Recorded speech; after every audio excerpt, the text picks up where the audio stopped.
and flip the routines pop.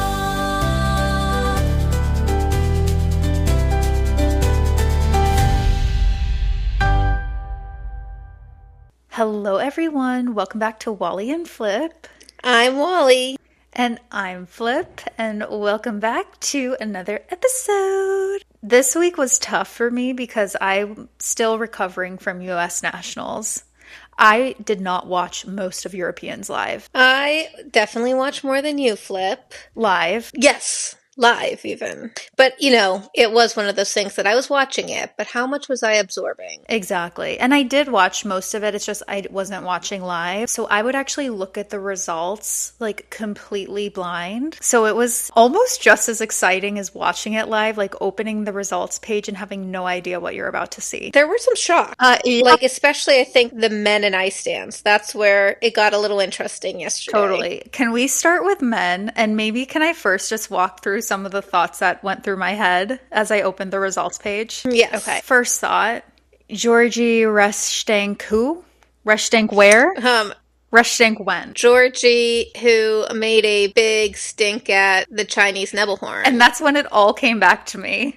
It's all coming back to me now. Spoiler, I guess, for future discussion in the episode. If you know, you know. Yeah, he was the one who had a little outburst after not qualifying for the Olympics. Yeah, and I did not know that until after the fact. I totally forgot about that. Because I started to look up about him. I was like, what's his story? And then it all came back to me. He's a young skater. Everyone has their moments. Everyone has their outbursts. So I'm going to put that aside. When something like this happens to a small fed skater, we didn't even level set. Georgie Reshtenko of Czech landed in third place here.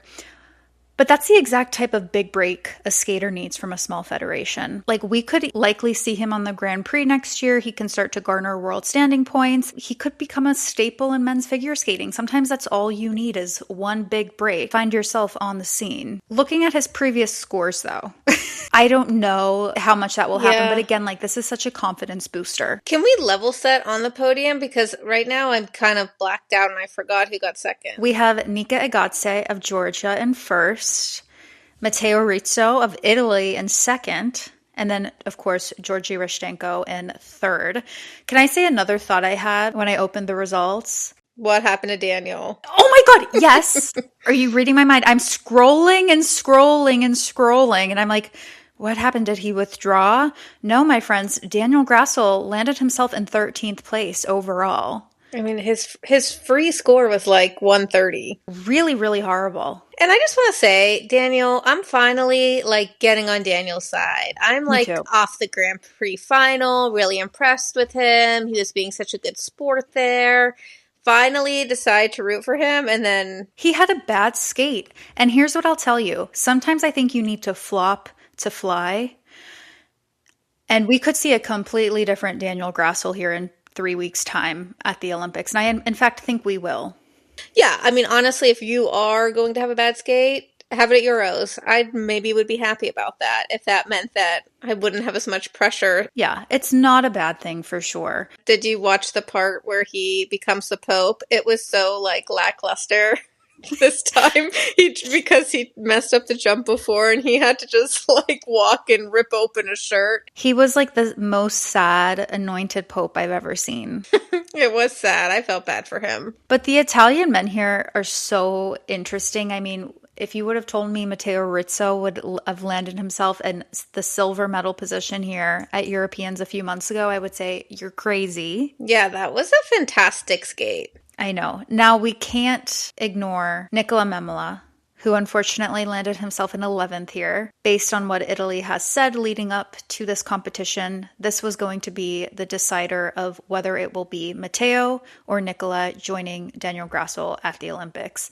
With Matteo's rock star performance here, I would say he's almost certainly going to the Olympics. And one thing I need to say about the Italian men, like, I actually do appreciate them all, even though none of them are like the most pleasant skaters to watch. Matteo is the most pleasant. I agree with that. He doesn't have those beautiful classic lines or deep knee bend or anything like that that can often make a skater like look very pleasant. But what I'll give them, all three of them, including Daniel, they all have so much heart. Totally. Did you see Nicola Memola's interview with Gold Skate? I did not. Okay. so mature, so level-headed. I'm so impressed by him. So I'm not going to read the whole thing, obviously, but some highlights here. He said, the Nikolai from September would have been kicking the ice. I would have dropped everything, started crying, screaming at my mom. But right now I'm super, super happy. Basically saying nothing more he could have done given how his past couple of months have been with the injury. He also said he will be likely still attending the Olympics, even though he's not making the team, to cheer on his fellow teammates and skaters. And I fully believe he's going to be there cheering them on, with so much heart. 100%. And I mean, first off, I think Europeans was just riddled with injuries. Yeah. Oh my God. I know we're going to get to women later, but what an unfortunate time to get them. I mean, it's always unfortunate, but when you're working hard towards something that only happens every 4 years, it sucks. Yeah. So that's a hard pill to swallow and very mature of him. And that being said, it was still a respectable performance, given the situation. Yeah, so I missed the first few jumping passes. I was in the other room, and when I came in, I saw it was all green. And I was like, oh wow, he's doing it. And then I realized it was a triple Lutz. Right. Yeah, it wasn't at full difficulty. I mean, and he said it best. This was the best I could have done in this moment. Yeah, nothing to be ashamed of there. Let's also call out the Celeb Bros. So Alexander Selevko landed himself in 5th place and Mikhail Selevko in 6th. This was also another skate off to determine who will be going to the Olympics. And Alexander Selevko with just a little over 2 points overall total from Mikhail appears, I imagine, it will be going to the Olympics. If I was the Estonian Olympic, whoever selects their Olympic spots, I would have to pick Alexander. Well, he won nationals. Right, and he's had a knockout season. He medaled at his Grand Prix. He deserves it. What sucks is that they can never get 2 spots for the Worlds or Olympics. That's what sucks. I know, and even last year, I was well, I think if they would have sent Alex, he would have had a better chance at getting in the top 10. But it's coulda, shoulda, woulda. We have no idea what could have happened. But Alex just has historically been a little bit more consistent than Mikhail. He's your European is he a silver medalist from 2024? I thought it was a silver. It is in fact a silver. You have to make your selections based off of results, and Mikhail obviously outperformed Alex last season, which is why he represented Estonia at Worlds. But I don't know, I guess Alex might have not even have made the free skate, so who knows? No, I do prefer Alexander skating for the most part. And we haven't even spoken about the winner yet in Nika Igadze. If we would have predicted the winners in our last episode, which we didn't, I probably actually would have predicted Daniel Grassel, but Nika would have been a close second for me in my prediction. So this isn't surprising. No, and there has to be a point where Nika finally even medals at Europeans, because I believe he hasn't, correct? He's never medaled. Yeah, so it's about time. And he also somewhat successfully performed his quad Lutz here. And I say somewhat successfully because he has positive GOE, but it looked a little bit sketch in real time, and then it looked even more sketch in slow-mo, both the outside edge and the rotation. Nothing was called. So I have a few things about Nika. I'm finding his skating slightly more enjoyable. Would you agree? No. Okay. But I appreciate him as a person. Yeah, I don't know what it is. I watched his gala performance today too. It wasn't great, but he's trying, and I'm oh, I think he's growing on me. And then I'm why do I not like Nika? And I know why.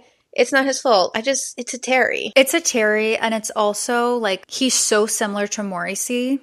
Mm-hmm. And I never was a fan of Morrissey either. And again, I always appreciated Morrissey as a person. He seemed like a fun guy to be around. That's fine and well. But as a skater, I really don't enjoy it. Same with Nika. So I agree with you. I mean, I don't know. He's not even pleasant to watch. So could we chat about the changes in spots for next year's Europeans? Because I find this to be shocking. So let's level set on the Frenchmen here. We have Kevin Amos again, nowhere to be found. He did not qualify for the free skate. He had a score of 53. He fell 4 times.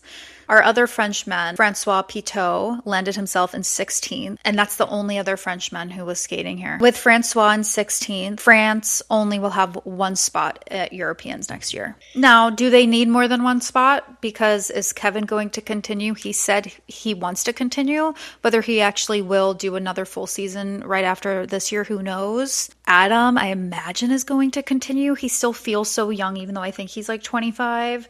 Certainly Francois Pitot is going to continue. He's so young. I would hope he would. Definitely. Now, did you have like any reaction watching Kevin Amos's short program? I mean, I personally had no reaction. Like, it was not a surprise to me. It was like, oh, he's back. It was a little surprising. I mean, it always is. Yeah. I guess. Deep down, it's like, yeah. But it seemed like he knew it was going to happen. That's the energy he gave me after the skate, which is not always the case when he has those types of performances. He didn't seem disappointed. He seemed accepting. Right. Which is a good positive thing that he can move forward and hopefully do well at the Olympics. All right. So there's a lot of changes in spots for next year at Europeans. Correct. Ukraine and Israel will now have 2 spots, as well as Czechia. And then Estonia and Georgia will now have 3. I'm not sure I know even that many skaters from some of those federations. Georgia, definitely not. But from Estonia, we have Arlet Lavandi. Oh, how could I forget?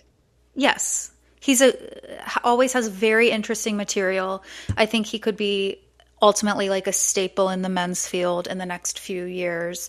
So what a great opportunity for him. The tables are turning, and I guess Italy still has 3 spots. That's positive. That's very positive. Theirs did not change. All right. Should we move on to ice dance? Yes, that was an interesting one. Let's just quickly level set on the podium. We have Laurence Fournier-Boudry and Guillaume Cizeron in first, Guignard and Fabbri of Italy in second, and Lilah and Lewis Gibson in third.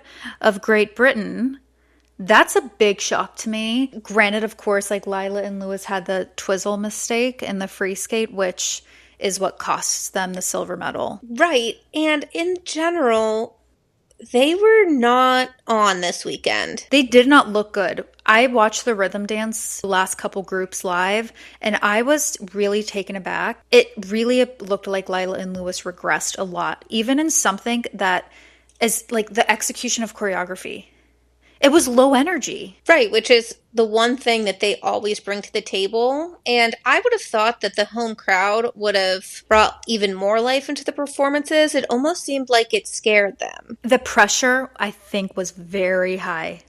It's interesting you say that because when do they ever make mistakes? Interestingly enough, remember they had a mistake on the lift at World Championships last year, which again was probably one of the most high stakes competitions they've competed in. They were truly vying for a world medal. Yeah. I would argue that was the first year they ever were. You hear all the time, they practice so strong, they don't make mistakes, they're so consistent.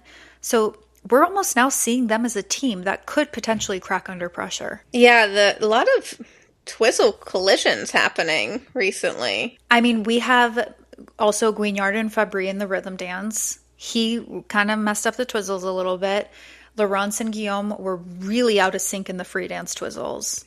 Oh, what is your take on the uproar of that? Because if I saw so many tweets about, level 4 for Laurence. Look, would it have made a difference here? That is my perspective 100%. There's a lot of things we can pick on. It just feels like they still would have won. I mean, when you look at their protocol, half of the judges' GOE scores are a 5 for all elements. I do think the scoring here was a little bit inflated compared to most of the competitions we've seen this year for all teams. I mean, Laurence and Guillaume at a 135. We haven't seen that score in years for any team. Do I think they can replicate that at the Olympics? Well, I think they could probably skate better at the Olympics. Exactly. Do I think the scores, though, are going to be the same? I really don't know. I really think they needed this big score here after losing to Chalk and Bates at the Grand Prix final to kind of stake that claim still at that Olympic title. And maybe the judges knew that and wanted to make it interesting.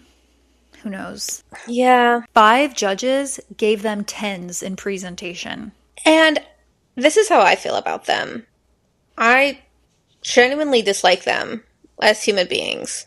However, when I watch them skate, I am like, wow, that's really good. It's really darn good. Even Barbara Fusar-Poli took the loss here because even she knows they're really darn good. They're really good. Like, they're excellent. Right. And that's how you know they're so excellent, when you dislike someone so much and you still think know. that. Did you hear Chris, the commentator this week, Chris Howarth? I don't remember exactly how he said it, but it was along the lines of like, he thinks they're even a better pairing than Guillaume and Gabby were. Oh, yeah. I didn't hear him say that, but I saw the discourse after the fact. What's your take on that? I have my take. I don't really, you say your take, because I was never a huge Ice Dance fan during Guillaume and Gabby, Sure. so I don't have an opinion. For me, I'll say when I watched Gabby and Guillaume, I watched them as one. To me, they were one. With so many teams, you look at one skater over the other. With Guillaume and Laurence, my eyes go more to Laurence. Yeah, that's fair. That's a good way to put it. I think what could be their downfall, though, is especially Laurence is not always consistent. And just as a new couple, they are just more prone to error. So That's an interesting point, though, but you could also argue Maddie and Evan are not immune to mistakes either. They've fallen at some major competitions. They've fallen at the Olympics. But that's a while ago. Yeah, but they fall more than most teams. We'll see. I mean, we're going to find out in like 3 weeks' time, so that'll be fun. That'll be great. It will be fun. Do you think Guignard and Fabbri now have a real chance at medaling at the Olympics? No. I do. I think they have a real chance. And I think after seeing Lilah and Lewis this week, if Charlene and Marco skate clean and skate like as well as they did in the free dance here, I think like you can't deny them, especially on home turf in Italy. Yeah, but I mean, I still, we have Piper and Paul. You cannot forget about them. I'm kind of writing them off. No.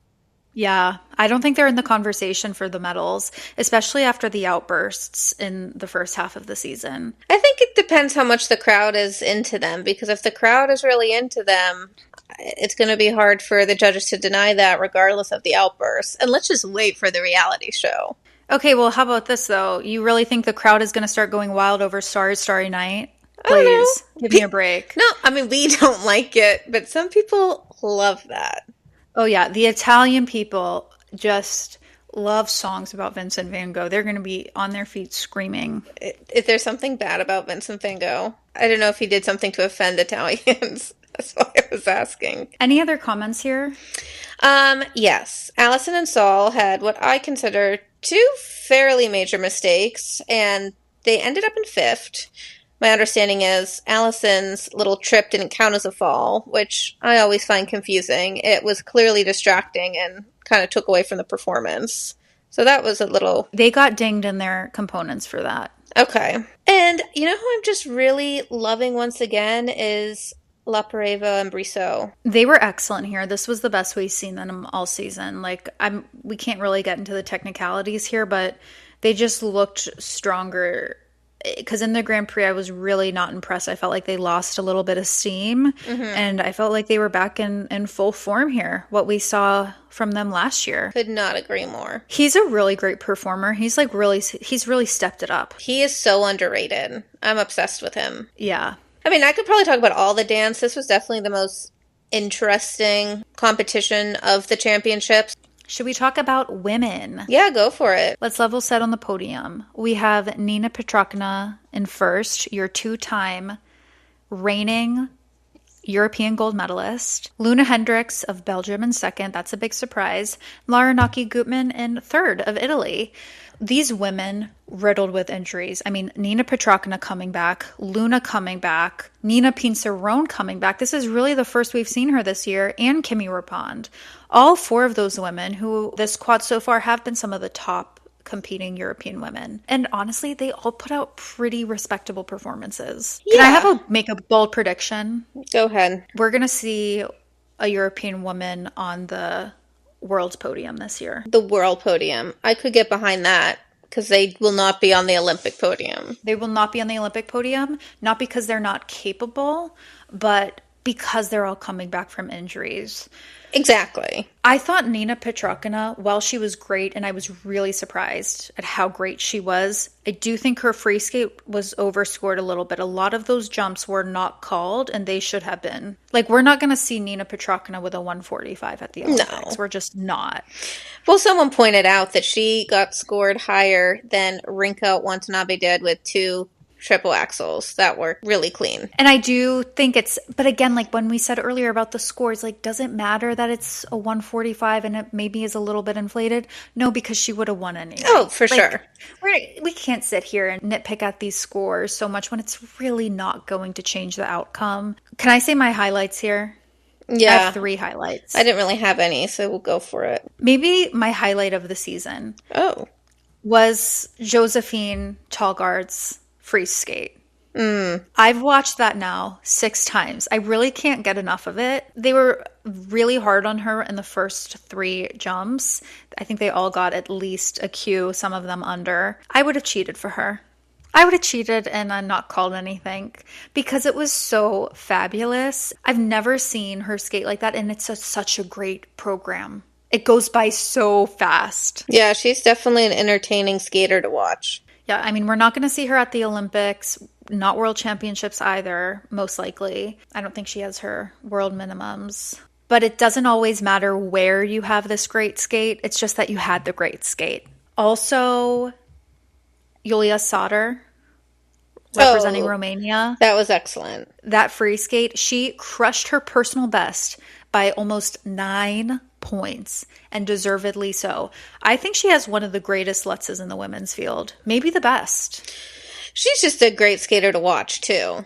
I really enjoy her programs. And looking at someone like both Yulia and Josephine, these are like, they're older than, most of the women's field, and we saw some of their best performances of their careers this weekend.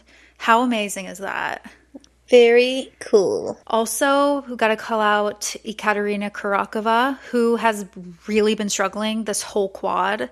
And she skated well here. This was her best skate in a long time. So seeing those 3 women, those were really big highlights for me, just to see them kind of get their flowers and have their moment, especially after years of struggling. Very inspirational. Should we move on to pairs? Yes. I don't have that much to say about pairs other than we've been telling you guys. We've been saying Metelkina and Berulava are coming. Exactly. Our prediction is potentially coming true. Tune in the next few weeks to see what happens at the Olympics. And there's something about how Haas and Voloden have been making more mistakes this season. There's something in the air about Metelkina and Berulava. I don't even think they're the dark horses anymore. They're a favorite. Yeah, I still think Mira and Chiara, it will be hard to beat them. Conti and Machi, really big question mark right now. Like, why weren't they at Euros? We really haven't heard anything. They're coming too, and I hope they are, because I love Conti and Machi. To me, if they won the gold, that would be the best. I'd cry. Oh my gosh, I'd be so happy. And in a home crowd, that is what could do it. I hope Italy medals. First of all, why I'm actually in the team competition, maybe I'm rooting for Italy the most. You know what? Because USA and Japan, I'm like, we know you guys. We're good. Love you. But Italy? Okay. I am so excited to do an episode just strictly talking about the team event for the Olympics. I always feel like I have so much to say about that. I know, but we can't talk about it. We're not. I want to talk about it too. Yeah, really bad, but I just keep saving it. Strategically, it's such an interesting conversation. Right. I feel like we're going to have to talk about that maybe even next week. Pavlova and Sviatchenko here in 3rd place. We didn't even level set on the podium. I'm so sorry. Metelkina and Berulava in 1st. Haas and Voloden in 2nd. And Pavlova and Sviatchenko in 3rd. Not a surprise. I wouldn't have expected to see anybody else other than those 3 on the podium in some order. It was nice to see them too, just all being friends and having fun together. Isn't that what it's all about? That's what skating's all about. Having fun. I think that's a good segue into the ISU proposed changes. And these are, I don't even know if I can call them proposed. It's they're being discussed. But but the whole idea around these proposed, discussed changes is that it will bring more fans to figure skating. I would love to go through each one of these and rank them on how stupid they are from a 1 to 10. 10 being the most stupid, and I think like all of them would be like between 8 and 10. Okay, let's go through them. So this is like the abridged version. 2 free programs. Figure skaters may be required to prepare 2 different free programs for the season. I don't give a darn. I don't care. I don't care if people do the same program 2 years in a row. I'd rather them not. Right. I don't care, but I am getting really sick of Romeo and Juliet. Not gonna lie. Like, I've seen that. By who, though? Oh my god, the free dance this weekend. It was like Romeo and Juliet, Romeo and Juliet, Romeo and Juliet. It's a lot. Okay, wait. I'm confused, though. Because what does that have to do with 2 different free programs? Because they want to do it so they're not watching the same... No, they also want to do it so it's not repetitive, that, like, multiple people have the same songs. That's what I read. Like, if you're watching a group of 6, and of that group of 6, 3 of them have the same music... That's not entertaining. They also are doing it for that reason, because then they could make someone else do another free program if they had 2 options. Yeah, I mean, I guess I don't think that happens often enough. I still think it's stupid. To warrant having different music. I don't disagree with you. That's not going to bring, and that won't bring more fans in. And if anything, these ideas sound like more of a fan retention strategy than a way of bringing more fans in. It's stupid either way. Because I can tell them what's going to bring in more fans. You need drama. You need lore. Think of the most popular periods of time with figure skating. It was when there was some really sick drama going on in the background. Not saying we need that, but that's what brings in the views, is drama. Not showing the warm-up on television. That's going to really bring in the troves of people. Oh yeah. Right, they just want more television views, which, if you were at Worlds Boston last year, that was a sold-out arena. So the calendar reform proposal was that the season will be extended from September to April versus August to March, with World Championships in April. That doesn't make any difference to anybody. That's fine. Go ahead. What was the one about? Did you see the thing? They have to have a technical program and then an artistic program? Here's what makes skating interesting. It's the unknown of whether someone is going to land a jump or not. It's unpredictable. If you have an artistic program, right, you know exactly how it's going to stack up. Horrible idea. Yeah, I don't... And then that's like you have to be 2 separate people. Why can't we just find a way to integrate them better together? What do you mean by 2 different people? Like 2 different... Like, someone has to be technical in one way, and then you turn off the technical, and then you have to be artistic. Why can't we integrate it into Which is one? how it is now, right? Like, it's literally, it's asinine. I think these are all asinine. I think they need to go back to the drawing board. This is not it. Did you see Christine Brennan on her redemption tour? Her redemption tour.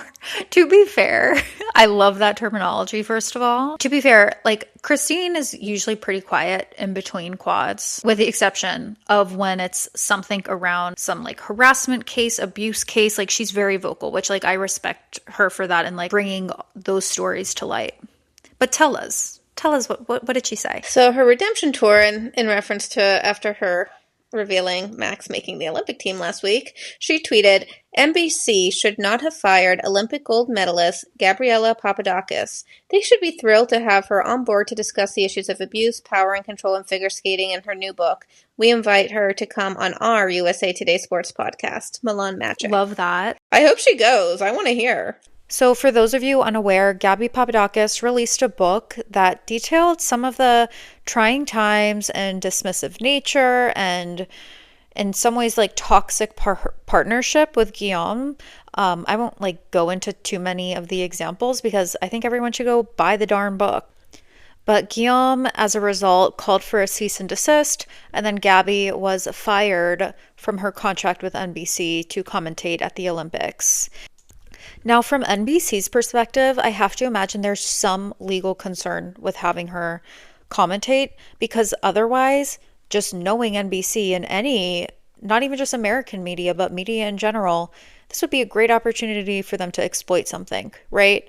So I have to imagine there is a legal concern. Yeah, I mean, I guess I have a slightly different take, because to me, I mean, I agree with you. There is a legal concern. I don't know what it is. She didn't really say anything that bad. All she did was say her experience. My perspective is every time I've had to listen to them commentate ice dance on NBC, Johnny Weir tries to bait Gabby every single time, or Terry, they bring up Guillaume when he's literally not even at the competition. And every single time, she has been so professional. So why is that going to change now? That's why I'm saying. Like, you don't have to talk about the book. There must be a legal concern. There has to be. Never went to law school. I don't know. There has to be, because otherwise it makes actually zero sense. And I think it's just horrible. And also, like, I really enjoyed Gabby's commentary last weekend at Nationals. Well, and she also tries to, like, teach you. And maybe I'm just so much dying for someone to teach me more about ice dancing that I love that part about. I also just value her opinion. Speaking of commentators, did you see how Jackie Wong tweeted? He like kind of threw shade at what I believe to be the commentators of Euros, just like you don't have to talk during every performance. And I was thinking, because I wasn't listening on volume. So I was like, that's rich, coming from like just watching NBC all last weekend and how they talk about everything during the skaters, not even what they're doing. I actually listened to Tanya and Chris. Tanya literally talks the whole time and she regurgitates everything they're doing. She's like, 1 crossover, 2 crossovers. Okay, that's a double axel. It's like, okay, we know what's going on. You don't have to talk in that much detail. So I'm sorry, Jackie, you were right. Yeah. I mean, also he couldn't say anything bad about Johnny and Tara, even if he wanted to, because he is contracted with NBC. Well, exactly. That was my point. Like, okay, like let's not throw shade when you're working with people who talk the whole time, but I actually agree with his point. Well, and then like she would try to talk to Chris, like she'd try to engage him, and Chris refused to answer her. Like, it was so funny. She'd be like, well, Chris, this looks like blah, blah, blah. Chris, crickets. I prefer Chris by himself, and honestly, I think Chris prefers it by himself as well. Clearly. Oh, for sure. Sometimes I was like, is his mic, like, or his headphones not working? Does he not know that she's trying to talk to him? Or is he just like, stop talking? Totally. All right. Should we wrap up this episode? Yeah, anything you want to preview for 4 Continents next week? Not really. Honestly, not really. You know who I'm excited to see, though, next week? Is Sui and Han. I'm just curious to see improvement. I forgot about them. Since we last saw them. And I think there is, because they keep getting stronger and stronger. They're really training hard, I believe. The last time we saw them compete, I saw the fight back in their eyes, and I was like, oh. I haven't thought about them in like a month. So I think that's a great call out. I'm really excited to see Sui and Han. Mm-hmm. I've seen their practice tapes. I watched one a month or so ago. It was much better. Speaking of dark horses. Yep. Seriously. Otherwise, I think it'll just be like a fun competition. It'll be a great redemption opportunity for those skaters who aren't representing their country at the Olympics. Great opportunity to garner some world standing points if they're competing next season. So it'll be a fun competition. We're also going to see a few people, most likely, who will also be competing at the Olympics. Jia Shin's still on the list. Yeah. Heian Lee's still on the list. Cheon Kim has withdrew. We're going to see Emily Azingas and Vadim Kolesnik. They have not withdrawn. All right. So thanks, everybody, for tuning in for another episode. We'll be back next week for 4 Continents. And then we're getting into it. It's the Olympics. Ta-ta. With Wally and Flip, the routine.